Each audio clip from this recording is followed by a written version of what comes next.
Mambo ni matatu. Ladies and gentlemen, good morning and welcome back to our channel once again. And allow me to begin this video by asking you guys a very important question. And the question is directed to ODM members, particularly from Luo Nyanza. And this is my question to you guys, Raila Odinga orphans. If elections were held in the Republic of Kenya today, would you vote for William Samoei Arap Ruto as the next president of the Republic of Kenya? Twende kazi. In the comment section, say 2-term or 1-term. I'm asking that question because William Ruto's game plan for 2027 was very simple and was very clear.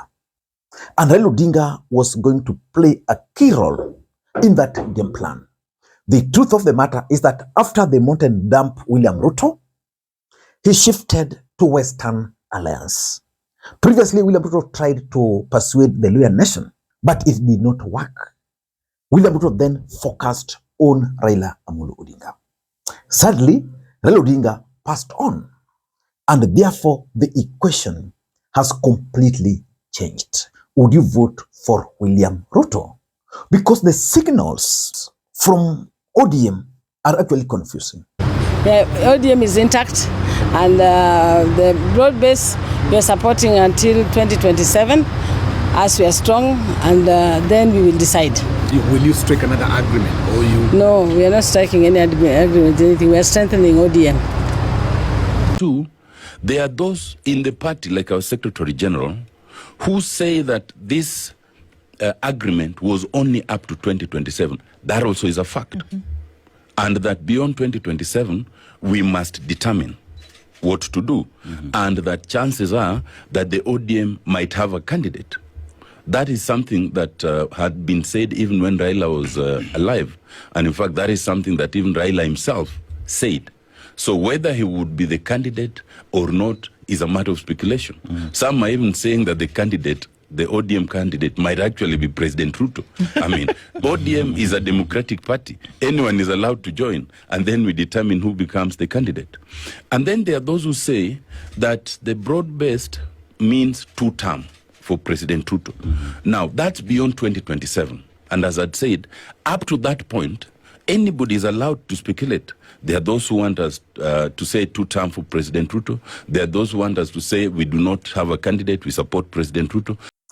But Raila Odinga's allies, who are for pro-government, for pro-William Ruto, have made it very, very clear that Raila Odinga left them in government. And that is where they will be. Is to affirm that Baba has left us as a people in government. Baba Raila Amolo Odinga has left us in government led by President William Ruto. And that is where we are going to stay. Till the end. Till the end. And I can dare say, without any fear of contradiction, that we are going to walk step by step with President William Ruto to the end. Now and beyond 2027. As the top leadership of this party, we shall pursue all causes he dedicated his life to, do everything within our power to uphold the unity of the party and apply lessons learned from our departed leader and comrade in the service of the people of Kenya, who he loved and fought for. We reiterate the commitment of the party to the broad-based government until 2027, a relationship guided by the 10-point agenda entered into for the sake of peace and stability of the country. Rest in peace, Baba. Rest in peace, our party leader. Rest in peace, the people's president and comrade, the Right Honorable Raila Amolo Odinga. So my question is, will Nyanza shock Kenyans? That is exactly what I want us to analyze in this video. Before we do that, for those who are watching this channel for the first time, please take a second or two, click that subscribe button so that next time we produce a video like this, YouTube will automatically notify you. And to the subscribers, I want to continue thanking you guys for your continued support. Because without that support, this channel cannot be where it is. Ladies and gentlemen, Without any further ado, allow me to dive in. But again, before I dive in, allow me to also thank the following people for the birthday gift which they sent me yesterday. By the way, yesterday was my birthday and it went well. Although I'm still receiving gifts, you can do the way we normally do on those numbers. Ladies and gentlemen, will Nyanza vote for William Ruto in 2027? The death of Raila Odinga has complicated the equation. But this is a question I would have even asked if Raila Odinga was still alive. Was Nyanza region going to fully support William Samoei Arap Ruto because of Raila Odinga the way they've always voted for Raila Amolo Odinga? For me, a lot of things have changed. And it will depend on how William Ruto and his brigades will manage to play the politics in Nyanza, particularly the emotional aspect of politics. Na mimi nataka kuambia hii watu wetu wa Nyanza wanatupenda sana. Na hawa watu wanapenda rais. Na hii maneno ya tutam tunasema wao wako tutam zaidi. Wao wanashukuru hii urafiki ambaye tumejenga, urafiki ya watu wa Rift Valley na watu wa Nyanza. Mimi sina shaka hii election inakuja hii, sisi na jamii hii ya Nyanza tutapigia rais 2 terms ili rais aendelee kufanya hii kazi mzuri ambaye amefanya katika Kenya yetu.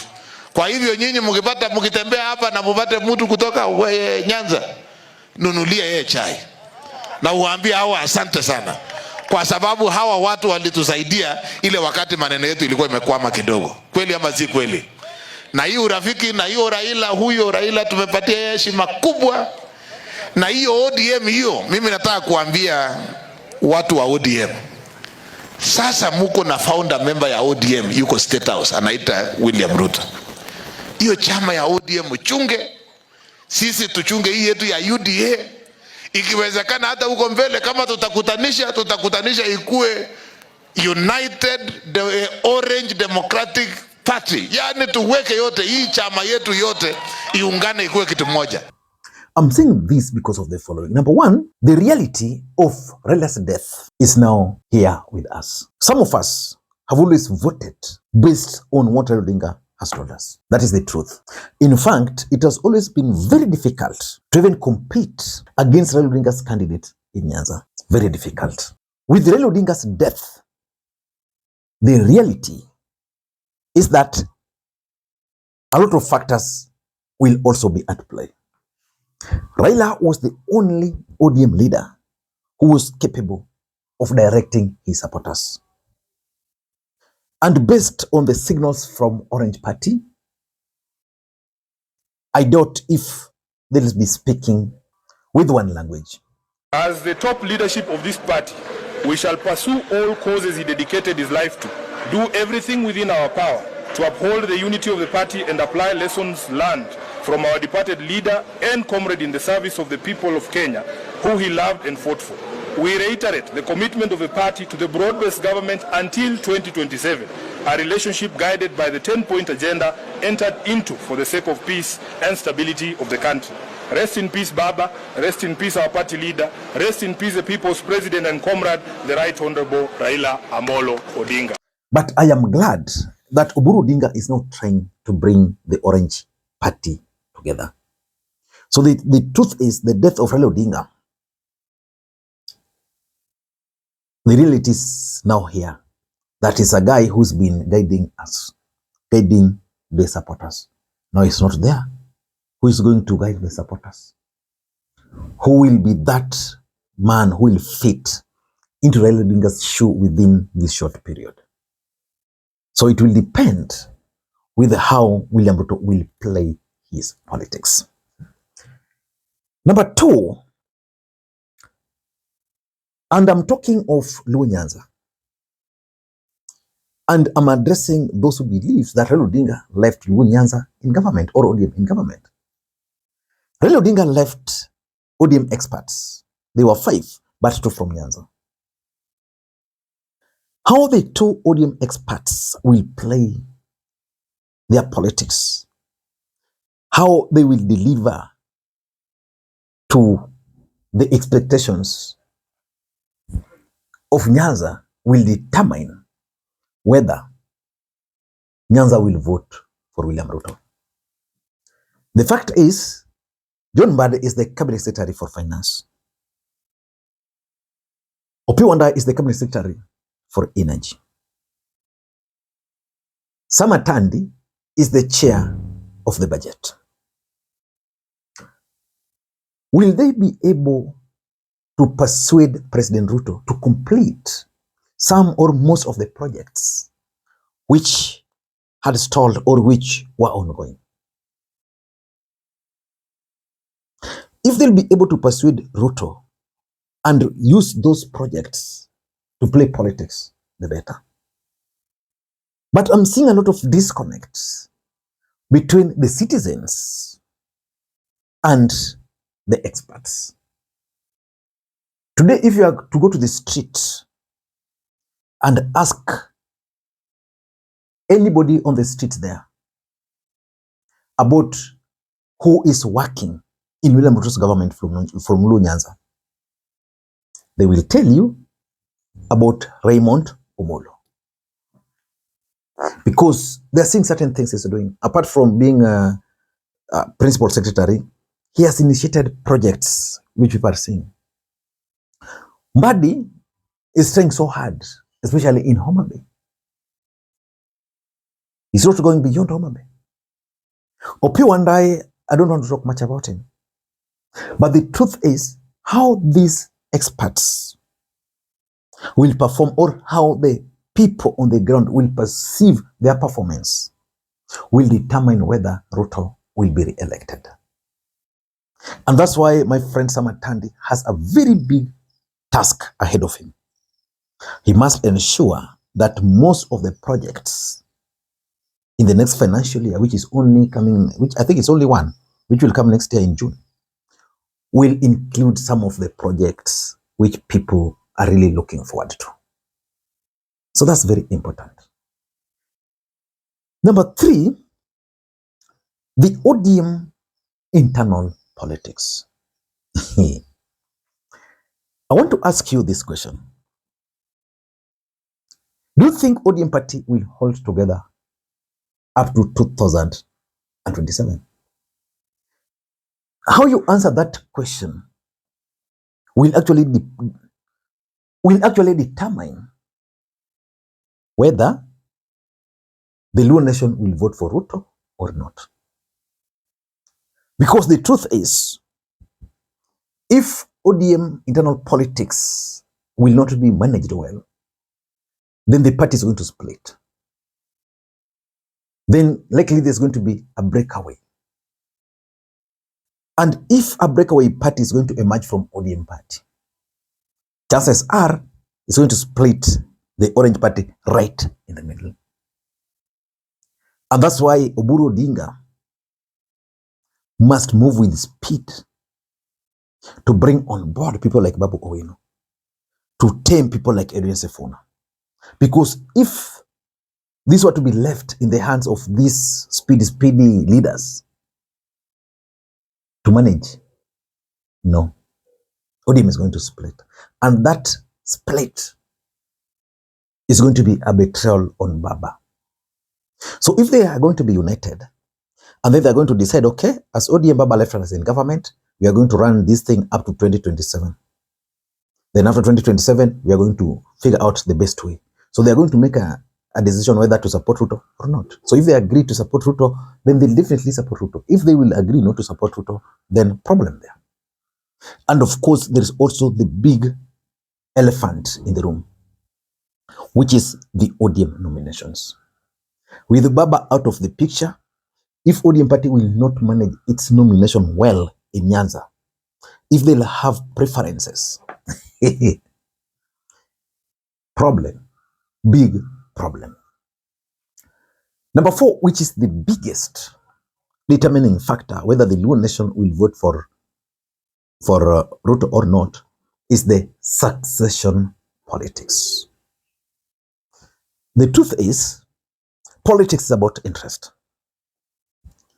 Opiyo Wandayi wants to become the next Luo Kingpin.